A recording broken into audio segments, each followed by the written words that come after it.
This is Hebrew Hits presented by jtriberadio.com.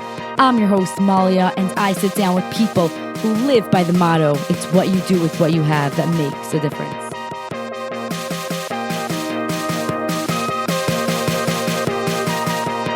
Welcome to Hebrew Hits. I'm your host, Malya, and today I have the pleasure of sitting down with the marketing guru. Before we get to the interview, I'd like to kindly ask you if you can go follow Hebrew Hits on Instagram at Hebrew_Hits. Follow Hebrew Hits Radio on YouTube. Push subscribe and go follow us and subscribe on all your favorite streaming apps. We are available on Spotify, Apple Podcasts, Google Podcasts, Stitcher, iHeartRadio, on all your favorite streaming apps. Please go give us a follow and a really good rating. Well, right now, I have Alex Medjuck. He's a videographer, a photographer, a marketing guru. He also is known as Ads Done Right. You may know him because of Ads Done Right. Welcome to the show. How are you doing today? I'm doing so good. How are you doing? I'm doing so good, and I'm just so excited to actually sit down with you. I know that last night I literally just called you, and then we started talking, and you're like, let's go. Let's get me on the show. I'm like, okay, great. Let's do it. And we're here. Unlike our Motzei Shabbos podcast. We're going to do more of that. We will. We are about to hear the story and the life of Alex Medjuck. Everyone knows him as a super famous guy. Ads Done Right. He's loud, he's funny, he's friendly, he's welcoming, he's warm. But we don't really know about his life. So Alex, start us off. Tell us about how you grew up. First of all, thank you so much for the introduction. I appreciate it. Can I put you on my shidduch resume? So Alex, let's go. Where have you been brought up? How was your childhood? My childhood was horrible. I had a horrible childhood. Where should we start? Let's start with first grade. First grade, very hard to sit in my seat. My Rebbe took me up, I remember, against the lockers, held me up against the lockers. And middle of first grade, they told my parents this wasn't the right school for me. I went to like a doctor. They put me on like Ritalin. That didn't help.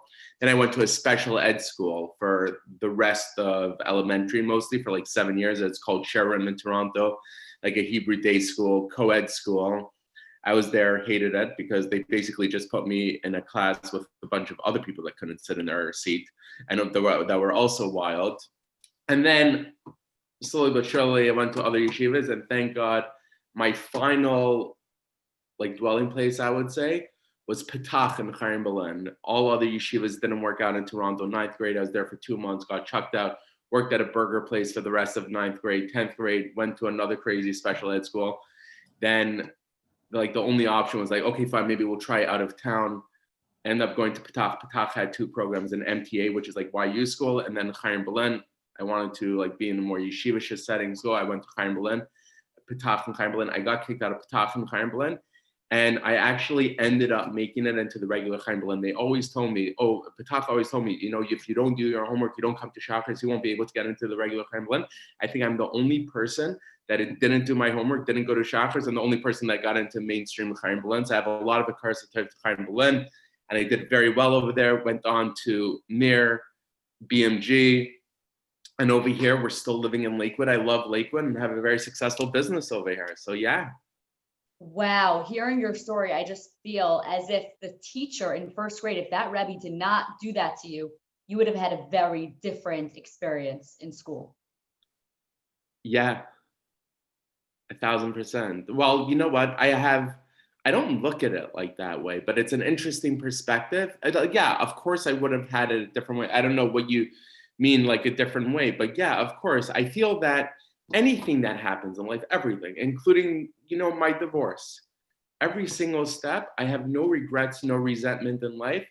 I believe life is a journey, and you just have to live in the present, live in the moment, and get all the goodness out of the world as much as you're able to.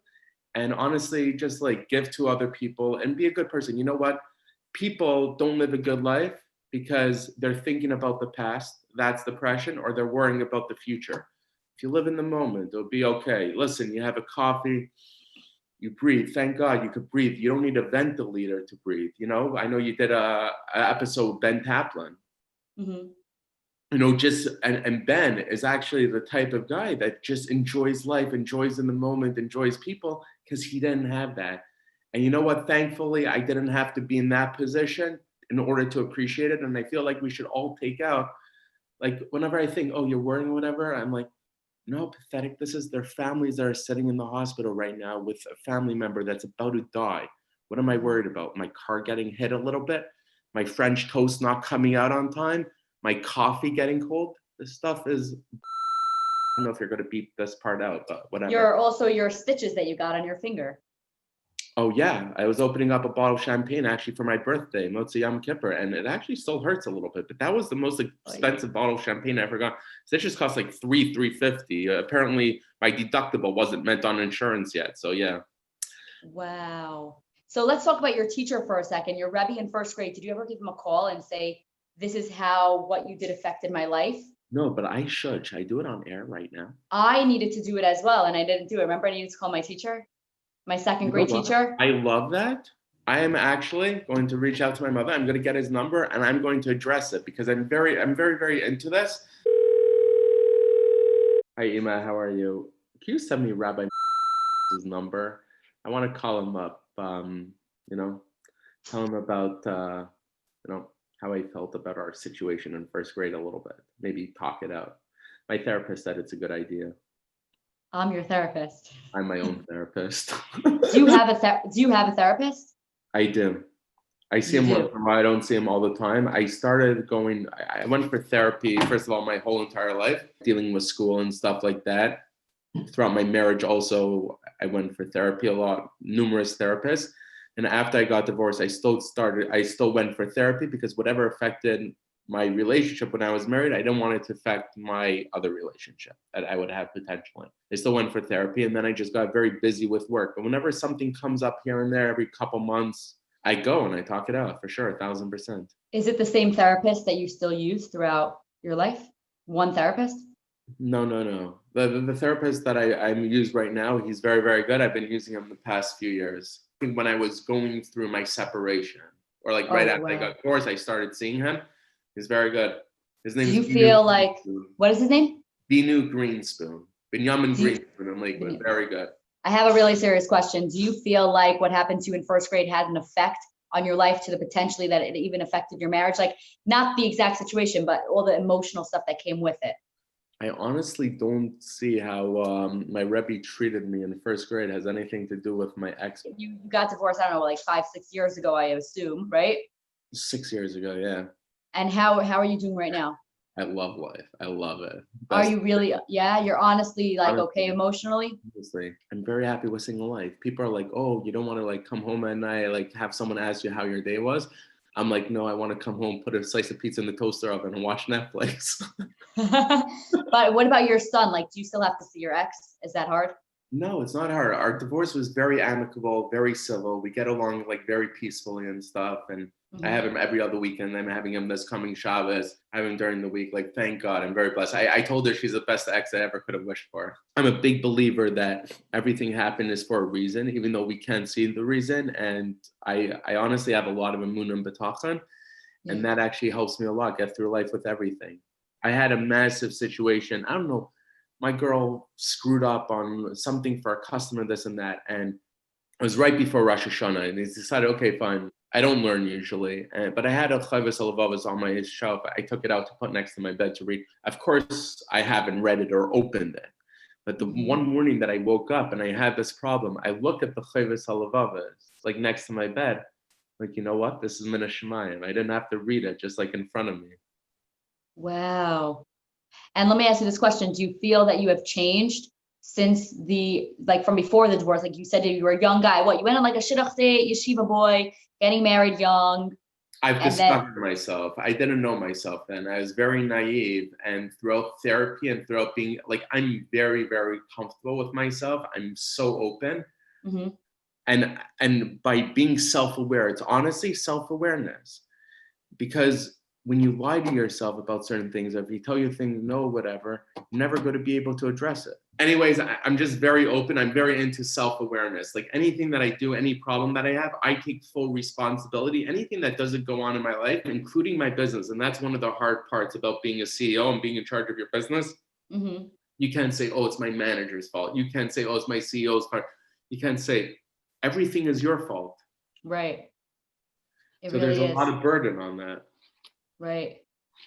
I did a course called Landmark. It's a personal growth seminar. I And love Landmark. I you know did people that Landmark? went. No, I know people that went, and they tell me to How do go, we but get you to commit to going to Landmark on the show right now? so I don't feel comfortable going by myself because I'm like a single girl. Like, who am I going to hang out with? Like, I don't, my friend, no, So we'll speak nobody I about it know. afterwards. There's a program in New Jersey over here, Uh-huh. and a bunch of From people go every single week. They have volunteers that go that set up Shabbos and everything else like that. You feel like you have part of a family. You have someone to go with. But that's who I went with, and it's really good. We'll talk about it afterwards. But anyways, a big thing with Landmark is, let's say, for example, over here, you're talking, you mentioned you had something with your teacher. I mentioned I had something with my teacher. And like, this was when I was, what, 7 years old? I'm 34 right now. The fact that I'm remembering it 28 years later is insane. And you know what? I got bullied a lot in school. And I actually have a 10-year-old son, and he gets bullied a lot in school also. And one of the things that I told him, I had a very interesting experience recently. I had an experience that I was by a wedding, and some guy randomly came up to me. He's like, Alex Medjuck. I'm like, yeah, I didn't recognize the guy. And he told me his name. I remembered I was in yeshiva with him in 7th grade. When I was in Eitz Chaim for 1st grade, I left to Sharim, came back to Eitz Chaim in 8th grade, and he was there. And he used to make fun of me a lot. And 2 weeks ago at the wedding, he's like, Alex Medjuck. I'm like, yeah. He's like, by the way, I just want to apologize for anything that I did in the past. And I'm like, wow. He's like, no, don't worry. There's nothing bad happening in my life that I'm apologizing to people. Just someone else actually did it to me, and it hit me. And I thought about other people. And I told my son, Shlomo, that just turned 10, I said, I want you to know, people that bully you, it's their issue. They don't feel good about themselves. And I told him, this guy that's 35 years old came to me 22 years later, and he still felt bad about it. It's people that are immature, kids that are immature, they don't know, and they feel bad about it their whole entire life. And I said, but bullying is a thing that I didn't even remember this scenario. I remember other scenarios. Like I remember in 9th grade, one guy threw an apple at my nose and my nose bled, and like Wow. stuff like that. But a big thing with Landmark, getting back to Landmark, is really addressing situations. All this stuff carries you on the shoulders. And when you address it and you speak about it, it really clears the air so much, and it's so relieving.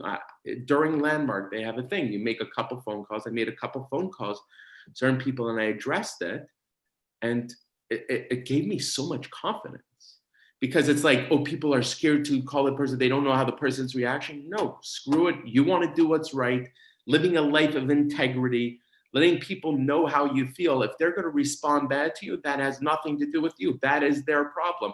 But you did the right thing. And you know what? My mother always taught me that growing up, and that's something that really got instilled in me. No matter what anybody else does, you do the right thing. One of the big things with Chaim Berlin, why I strived over there, is that there's no pressure. There are a lot of guys in my share that were very, very yeshivish. Like one of my very good friends that actually helped me get into the regular Chaim Berlin, Mayor Simcha Kaufman. His father's the Rosh Yeshiva of Waterbury. He's actually a Rosh Kollel in Waterbury right now.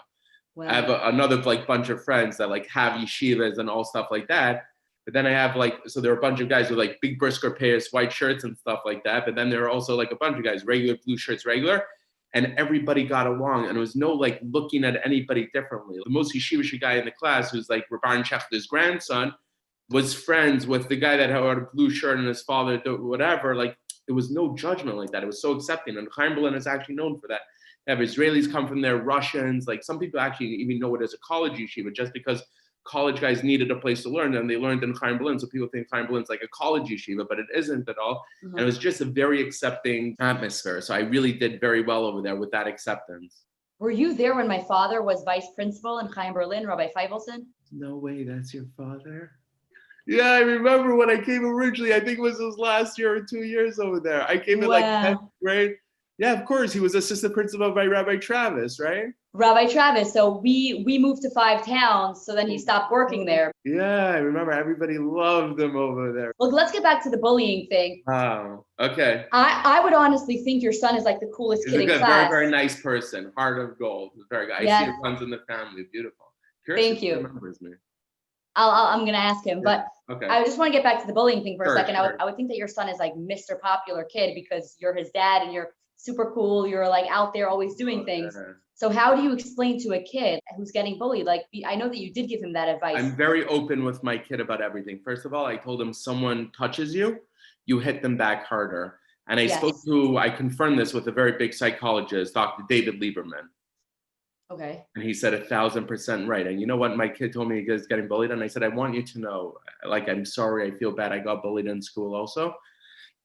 I'm very into fixing the problem. Let's learn self-defense. First of all, I build them up emotionally. I tell them it's that other person's problem, not you, etc. But from a physical standpoint, if he says he got pushed or whatever, I remember we were on our way to the mountains. He said someone pushed him. I said, Shlomo, we're going to learn how to beat the crap out of this guy. I went on YouTube. I learned self-defense videos, not even beating him back, but just how to defend yourself. And if you give people the skills, I wish I learned self-defense. It's so much for security. I said, no matter how old you are, 6th grade, 7th grade, 8th grade, even now, there are going to be people that bully you, especially on social media. I don't know if you got any like bullied comments, people saying bad things. There's cyberbullying. It's a real thing, no matter how old you are, even as adults. So if you learn the techniques as a child, how to deal with bullying and how to deal with people making fun of you, it's going to help you all throughout your adult life. And that's the main thing about raising a child. What I learned, like, whatever, is just building up their security and making them feel strong and you giving it to them. And you have taught your son, like if someone has pushed him recently, he knows how to fight back now? Yeah, but he's still not comfortable. He's like too nice. He's like, no, I'll go to the principal's office. I said, tell the principal I said to shove the guy back. Say you're listening to your father. And I'm trying to put it into him. I don't care about him pushing the kid back. I want him to know, and it's going to take time because I know it's going to be that one time. It might be in 2 years. It might be in 5 years that someone starts up with him. And he's just going to knock that guy out in his face. He's just going to have enough, and he's going to have the confidence. It's going to build up over years. It's going to take time. But you know what? Whatever he does or whether he doesn't do, I'm doing my job as a parent. I can't control the effects. Right. So the mantra of the show is it's what you do with what you have that makes the difference. How can you say that this mantra applies to your life? The fact that I got kicked out of one school, and one school didn't work out for me, and then finally I got into Chaim Berlin. But when I got kicked out of Patach, the regular Chaim Berlin didn't want to take me in. I pushed, and I finally got in. So one of the things that I learned is that I'm able to get whatever I want in life, whatever I put my heart to. The fact that I'm a legend in Chaim Berlin for this, your father would even know probably, oh, the kid from Patach that got kicked out, whatever, that went in. I'll tell you, there's a lot more depth to the story. Like basically after I got kicked out of Patach, my father's like, okay, there are no other options for you. There are no other yeshivas. We're sending you to public school. Wow. I called up Rabbi Max. I used to sleep in the dorm when I was in Patach and Chaim Berlin. I called up Rabbi Max, who's in charge of the dorm. And I told him my father wants to send me to public school. What should I do? He's like, okay, come back to the dorm. So I slept in the dorm, even though I wasn't in Chaim Berlin. And then Rabbi Guzik, the Manal, said, okay, listen, we're looking away from it as long as you don't get a job or whatever. But I started looking for a job already. And I even got a job in Eichler's. They need someone extra for Yom Tov season. So I started working in Eichler's. And Rabbi Guzik said, it's okay, fine like that. So when they let me into Chaim Berlin, it was the weirdest thing. Because I was in yeshiva, but I didn't go to English in the afternoon because I had a job in Eichler's. Rabbi Travis was like, why aren't you in English? I said, what? I'm working in Eichler's. He's like, what? I said, yeah, Rabbi Guzik said it's okay. Oh my gosh. Yeah, so it taught me, even from that, I was in a situation, I had no idea what I was going to do. I found that a place of security, they accepted me, right? I was going to go to public school, like this and that. They said, don't worry, come back. And there was the mentality of, don't worry. And it's going to work out. And it ended up working out tremendously. And I have like so much occurs at times. So that taught me in life, I never take no as an answer. And one of the things that I'm able to do is get things done. If a business has a challenge with their marketing, they don't know this, they don't know that, I make it happen, whatever it is. My friends even know this, when we go on vacation or there's a problem, there's something that needs to be sorted out. Even I have a certain friend, he's a little bit of the controlling OCD type, no, let's do it this way. Like even him says, guys, listen to Alex, make sure Alex does it, don't worry. And everything ends up working out, thank God. Wow, that's awesome that you have that mentality of it's going to be okay, it's going to work out, and that you actually get things done. Because a lot of people are talkers, they don't actually get things done. Well, I know that in the beginning of the interview, you said that you have no regrets. Now, are you just saying this, or you honestly really have no regrets? I honestly have no regrets. Don't ask me how I handle Yom Kippur, but. So besides for getting bullied and everything that you went through in school, what else has been something that was extremely difficult for you and you actually got past it? Just every day. There are always struggles that come with business, marketing, dealing with hard customers, dealing with obstacles. And it's just learning how to go through that and learning techniques. And one of the things I'm learning in business is just to like be smarter, work smarter, not harder. Yeah. And I'm really good being a creative. I'm very good at thinking out of the box. So I always think out of the box of this thing that I could do, that thing I could do. There's so many things, but my biggest thing that is just learning to live in the moment, like right now. Yeah. Well, yeah, for sure. Now, where are you holding right now with your business? Right now in my business, I'm doing phenomenal, actually. I was a little bit worried the first couple months of COVID, things were slow. They slowed down. I think everything was on a pause. I think since then, what I've seen is the change of businesses I used to deal with. Like people used to call me up about a clothing store. I want to do like $200 in advertising a week. Where should I put my ad? Stuff like that.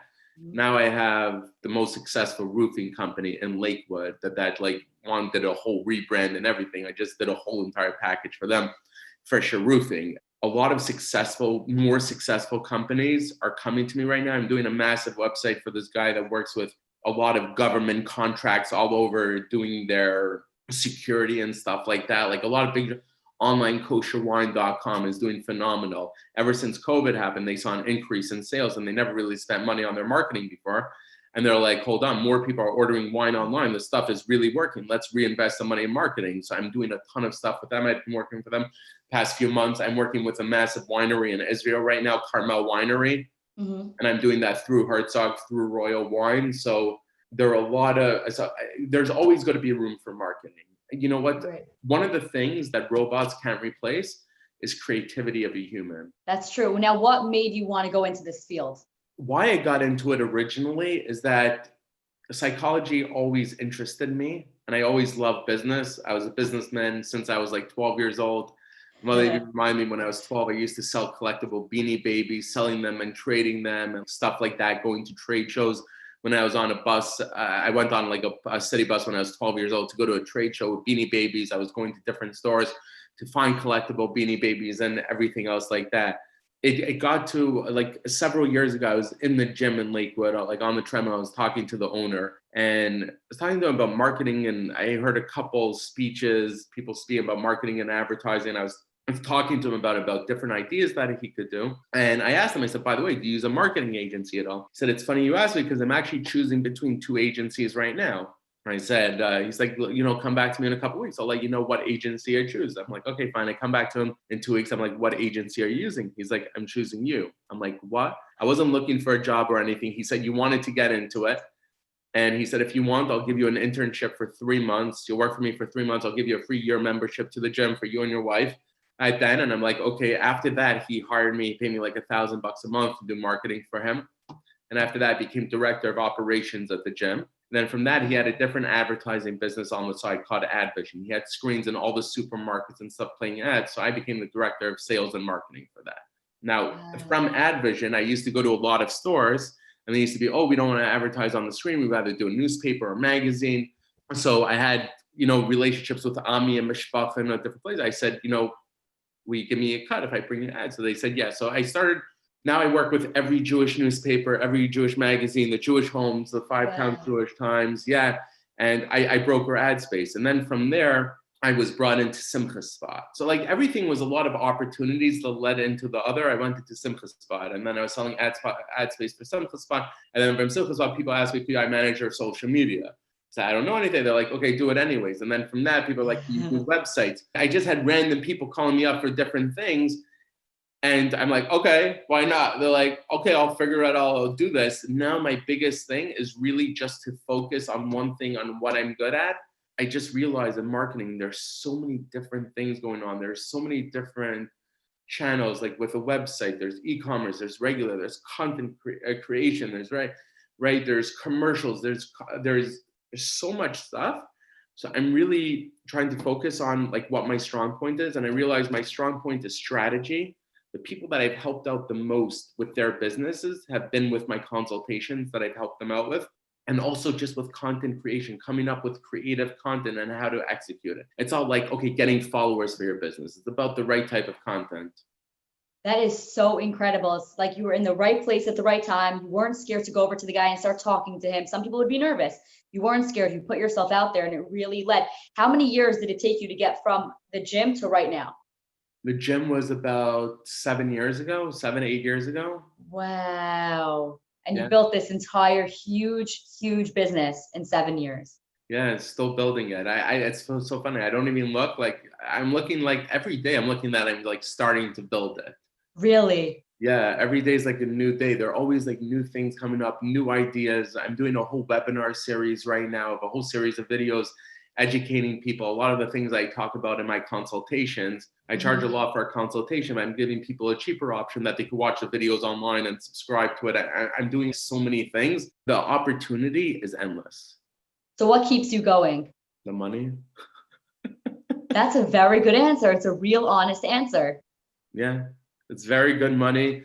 I could work from anywhere, a lot of flexibility. I'm able to travel. You know, when I do this, everything's online on computers. I love challenges. And I feel every business that I deal with, everybody has their unique challenge. And it's about figuring out how to overcome their obstacle, their challenge, what they're looking to accomplish. A restaurant in Five Towns that's having a challenge isn't the same challenge as a restaurant in Lakewood. And all the challenges basically fall on you, though, at the end of the day. No? Yeah, it's a hard business because marketing isn't a tangible thing. If I'm giving consultation, right, you buy paper towel, you get paper towel, you buy toilet paper, you buy food, you have food in your head. But because it's not tangible, it's harder. And whenever something doesn't go right in a business, lots of times it's like, okay, our marketing is the problem, right? In a way, it's easy. It's a good business because the first time someone wants to fix something in their business, whatever, oh, we need marketing. That's the solution. Let's do marketing. Let's do social media. Social media sounds cool. So they come to me to do social media. So right now, what I realize is that a lot of businesses are looking for that social media fix. Okay, we'll do social media. And to let them know, in the beginning of the call, I wanted to tell you, like, let's start off with a consultation. Let's see exactly what's going on, because if there are certain things that aren't working in your business, they're not going to work even if you have social media, even if you have a good presence on social media. If your ad isn't working in one paper, there's a good chance that ad won't work, even if someone gave you free billboard space in Times Square. Right. Wow. So you figure that all out for all these businesses? No, I try to. You try to figure them out? I try to. It's very hard. And I've seen most of the businesses, overall, the success or failure to any business is honestly the person running it. Right. I've worked with so many businesses. I try telling them this and that, but they don't do it and they don't listen to me. Honestly, the people that are the most successful are the ones that listen to me. Because, like, why would they hire you if they're not even wanting to listen to you, which is so interesting. You'd think they would listen. And I'm very picky who I take on as customers. That's also a big thing. It's very hard because people are willing to call me up. They want to pay. They're like, oh, I had a place actually in Five Towns, some restaurant that's like, oh, Alex, you know, I charge a minimum of $1,000 a month to run their social media, to run someone's social media. And they wanted like my $2,000 package. Like, Alex, do it for $500 a month. Don't worry, you'll get a lot of business. Like, why not? Like, this is really people. This is going to work out, but I wish you all the best.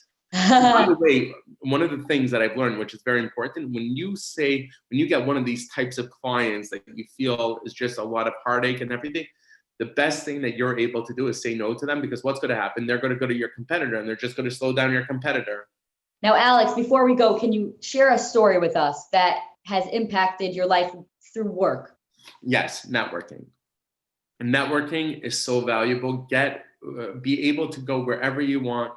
Like just anywhere, meet people, as many people as possible. One of my biggest contracts that I landed with a massive group of nursing homes was through a guy that I met by Sheraton Parsippany. I actually met him like somewhere else, but he was a friend of another friend of mine that I actually met by a singles event. I'm friends with this guy, Yitzi Schwinder. Interesting. I think I heard of him. Event. Yeah, it was like there were girls there also, but I happened to meet him. It has to be. You're hilarious. A singles event has to be co-ed. It's not a singles event if there's no boys and girls. These days, you never know. It could be a singles event, just guys. I don't know. Not in the frum circles, but listen, 2020 is a messed up year. Who knows? Oh my God. Oh my God. Wait, so what's that story that you were about to tell us? That story is, I met this guy by a singles event. I met another guy, and he was an operator of a bunch of nursing homes. And he called me up random. We spent a lot of Shabbosim together.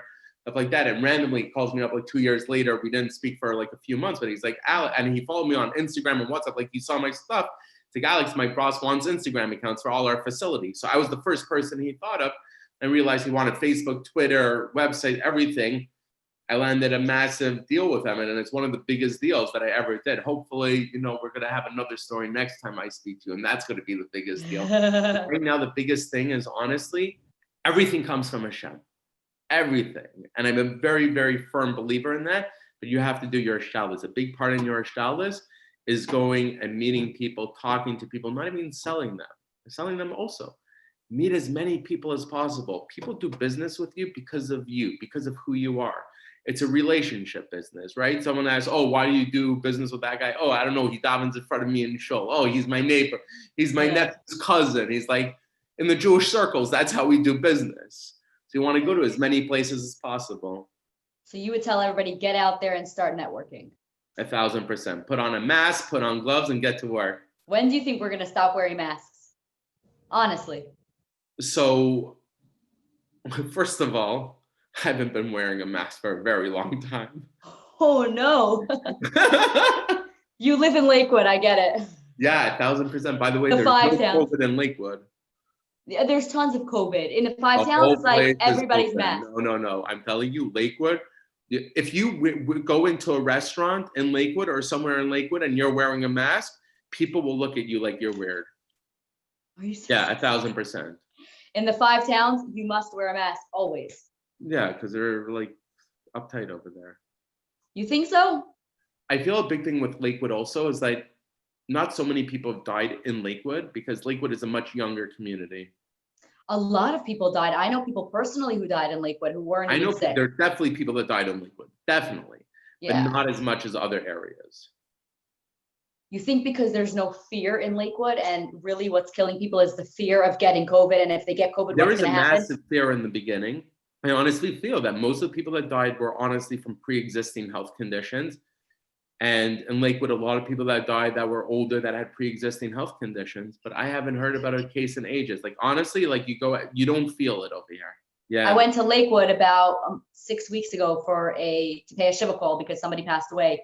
No underlying conditions. He died from COVID. It's a very sad story. And Terrible. Were people wearing masks in the Shiva house? I was definitely.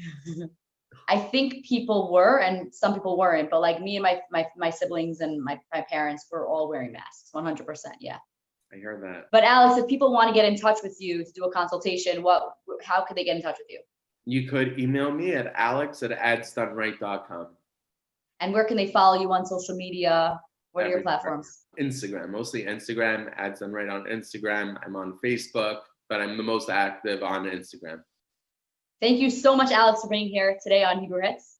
Maya, thank you so much for having me. This was good. Yeah, you just listened to the 36th episode of Hebrew Hits. That was Alex Medjuck. Double chai, I love that. Double chai, yes, of course. That's when I woke up this morning and I'm like, I'm interviewing Alex, 36, double chai. Wow, that is a special episode. So thank you so much for being here again. You can follow Hebrew Hits on Instagram at Hebrew_Hits, and follow and subscribe to Hebrew Hits Radio on YouTube, and follow and subscribe to us on all your favorite streaming apps. We're on Apple Podcasts, Google Podcasts, Stitcher, iHeartRadio. Please leave us a good rating, and we'll be back next week, same time, same place.